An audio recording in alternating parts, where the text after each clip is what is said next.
بسم الله الرحمن الرحيم. إذا السماء انشقت وأذنت لربها وحقت وإذا الأرض مدت وألقت ما فيها وتخلت وأذنت لربها وحقت يا أيها الإنسان إنك كادح إلى ربك كدحا فملاقيه فأما من أوتي كتابه بيمينه فسوف يحاسب حسابا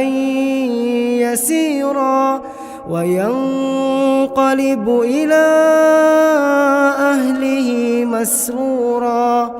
وأما من أوتي كتابه وراء ظهره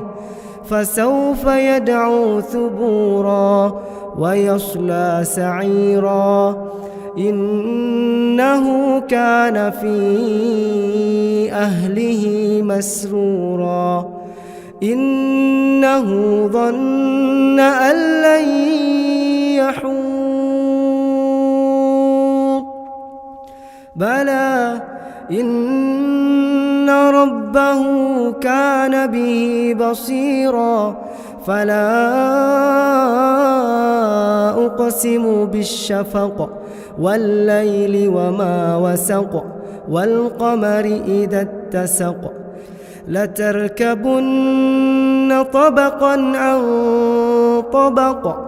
فما لهم لا يؤمنون وإذا قرئ عليهم القرآن لا يسجدون بل الذين كفروا يكذبون والله أعلم بما يوعون فبشرهم بعذاب أليم إلا الذين آمنوا وعملوا الصالحات لهم أجر غير ممنون